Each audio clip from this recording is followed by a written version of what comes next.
మూడు ముళ్ళ బంధం చాప్టర్ 3. సంక్రాంతి పండుగకి వచ్చిన కూతురు అల్లుడిని తృప్తిగా చూసుకున్నారు గోపాలం దంపతులు. పండుగకు వచ్చిన అల్లుడికి సకల మర్యాదలు చేశారు. రాజీ కూడా వివేక్కి ఆ ఇంట్లో ఇబ్బంది లేకుండా చూసుకుంది. వచ్చి 2-3 రోజులు అవ్వడంతో తల్లి దగ్గర నుంచి వివేక్కి కాల్ వస్తుంది. అయినా వివేక్ రాజీతో ఉంటూ ఆ కాల్ని పెద్దగా పట్టించుకునేవాడు కాదు. తల్లికి కొద్దిగా కోపం వచ్చింది. కొడుకు ఇప్పటి వరకు ఇలా ఇగ్నోర్ చేయలేదు. వివేక్ 3 రోజులు రాజీతో సరదాగా మూవీస్కి వెళ్లడం, రాజీ బంధువులతో సరదాగా గడిపేశాడు. ఈ 3 రోజులు అత్తగారింట్లో అల్లుడి హోదాలో సకల మర్యాదలు అందుకున్నాడు. వివేక్కి మునుపెన్నడూ ఇలాంటి హ్యాపీనెస్ అనుభవించలేదు. అలా వివేక్ రాజీతో కూడా సరదాగా గడిపి ఇంటికి చేరుకునేసరికి తల్లి ఉగ్రరూపం చూసి కొద్దిగా భయపడ్డాడు. సో రాజీ స్టోరీ ఇలాగే కొనసాగుతుంది. మనం అంశు దగ్గరికి వెళ్ళి పాప ఏం చేస్తుందో చూద్దాం పదండి. సాయంత్రం వేళ సంధ్యా సమయం.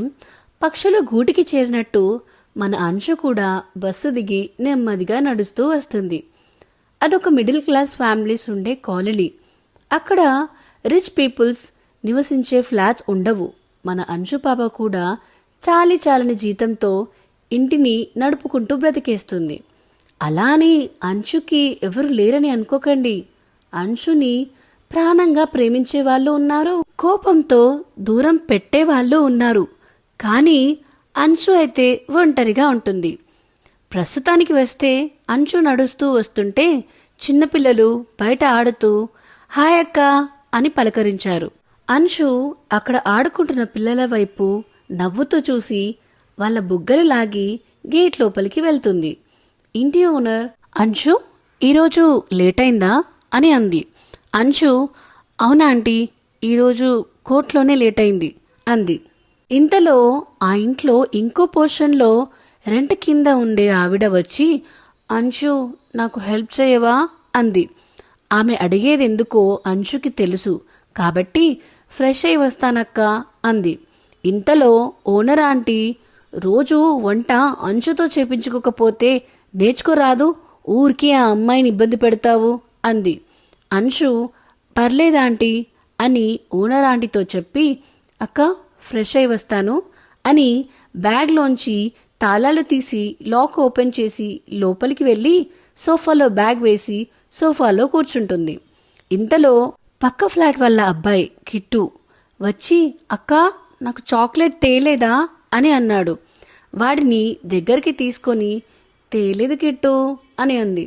కిట్టు ఏడుపు మొహం పెట్టుకొని అంశుకి దూరం జరిగి అక్క నాకు రోజు చాక్లెట్ తెస్తావు, ఈ రోజు ఎందుకు తేలేదు అన్నాడు. అంశుకి వాడి మొహం చూస్తుంటే నవ్వు వస్తుంది. కిట్టు మళ్ళీ నువ్వు చాక్లెట్ తెచ్చావు కానీ నాకివ్వకుండా ఆ పప్పకి బంటికి ఇచ్చావు కదా అని కళ్ళల్లో నీళ్లు తెచ్చుకుంటూ అన్నాడు. అంశు నవ్వుతూ కిట్టుని దగ్గరికి తీసుకుని బుగ్గ మీద ముద్దు పెట్టి బ్యాగ్లోంచి చాక్లెట్ తీసి ఇచ్చింది. కిట్టు అంశుకి ముద్దు పెట్టి ఎగురుకుంటూ వెళ్తూ హే అక్క నాకు చాక్లెట్ ఇచ్చింది అని పెద్దగా అరుస్తూ బయటికి వెళ్ళి బంటికి పప్పికి చూపిస్తూ వాళ్ళని ఏడిపించి ఇంట్లోకి పరిగెత్తాడు. అంశు బయట వాళ్ళ అల్లరి చూస్తూనే లేచి ఫ్రెష్ అవ్వడానికి వెళ్ళింది. ఇంతలో అంశు ఫోన్ మోగుతుంది.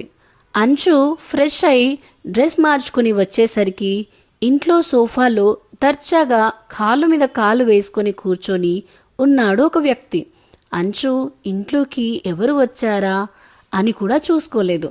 కిచెన్లోకి మార్నింగ్ వెళ్ళి హడావిడిలో వదిలేసిన గిన్నెలు కడిగేసి టీ పెట్టుకుందామని మిల్క్ ప్యాకెట్ కట్ చేసి మిల్క్ గిన్నెలో పోసి స్టవ్ మీద పాలు కాచి పక్కకు టీ పెట్టుకొని కప్లో పోసుకొని వస్తూ సోఫాలా ఉన్న వ్యక్తిని చూసి షాక్ అయిపోతుంది.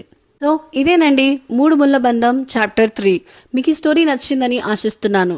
ఇలాంటి మరిన్ని ఆసక్తికరమైన కథల కోసం మీరు మా ఛానల్ ద నావెల్ విస్పరర్ని సబ్స్క్రైబ్ చేసుకోండి. ఈ కథ మీకు నచ్చితే లైక్, షేర్ అండ్ కామెంట్ చేయడం మాత్రం మర్చిపోకండి.